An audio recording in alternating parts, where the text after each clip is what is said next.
সম্মানিত দর্শক ভাইয়েরা, এই পর্যায়ে আমি শুভেচ্ছা বক্তব্য রাখার জন্য অনুরোধ করছি অত্র এলাকার কৃতি সন্তান বিশিষ্ট তরুণ উদীয়মান সমাজসেবক আমাদের সকলের প্রিয় ভাই ইউসুফ ভাইকে। আউযুবিল্লাহি মিনাশ শাইতানির রাজিম, বিসমিল্লাহির রহমানির রহিম।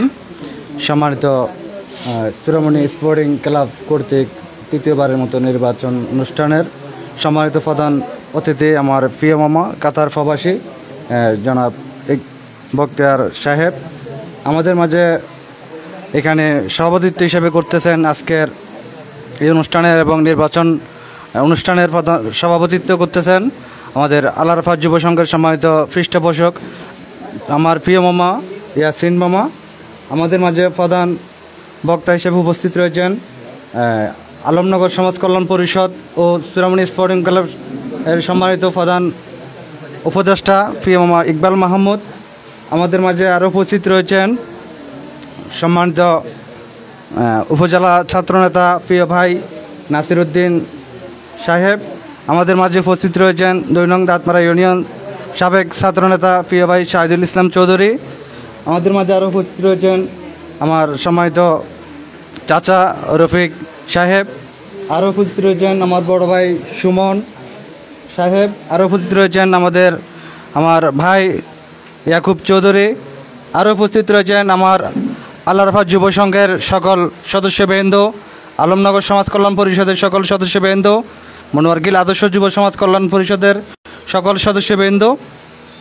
আসলে নির্বাচন মানে একটি মনের মধ্যে একটি টেনশনও কাজ করে, একটি আনন্দও কাজ করে। আসলে আমি বিগত আপনাদেরই দোয়ায় আমি অনেকগুলো নির্বাচন করেছি। ইনশাল্লাহ আমার জীবনে কখনো আমি হারি নাই।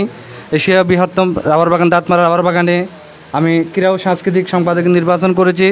আমার সাথে যিনি নির্বাচন করেছেন 2 জন ছিলেন। একজন পেয়েছে মনে হয় 67 ভোট, আরেকজন পেয়েছে 70 ভোট, আমি পেয়েছি 121 ভোট। 121 ভোট পেয়ে ইনশাল্লাহ আমি নির্বাচিত। অনেকগুলো সংগঠন আসলে আমি পরিচালনা করতেছি।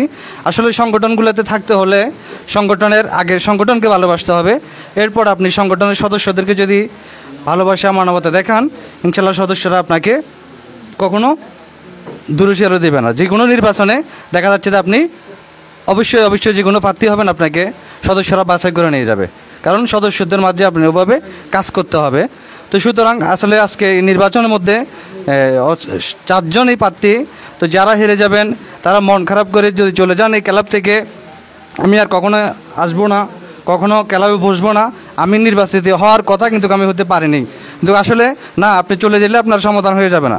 আপনি চিন্তা করবেন আমি কেন হেরে গেলাম, কি আমার কোথায় ভুল ছিল, আমার কোথায় ঘাটতি ছিল। নিশ্চয়ই আমার কোনো কথাই দোষ হয়েছে, হয়তো হয়েছে, এই জন্য হয়তো আমি হেরে গেছি। আমি সামনের দিনগুলোতে এই বিষয়গুলো ইসলামী সঙ্গীত বলেন, তারপরে গ্রামে অসুস্থ মানুষ বলেন, আমরা ওই সমস্ত মানুষের পাশে ইনশাল্লাহ দাঁড়িয়েছি। তো এগুলো ফলো করে আপনারা ইনশাল্লাহ এগিয়ে যাবেন। আসলে আমি অনেক কথাই বলে ফেলছি, কোনো কথাই যদি ভুল টুটে থাকে আন্তরিকভাবে সবাই ক্ষমার দৃষ্টি দেখবেন। আমি আমার কথা এখানে শেষ করলাম। আসসালামু আলাইকুম ওয়া রাহমাতুল্লাহি ওয়া বারাকাতুহু।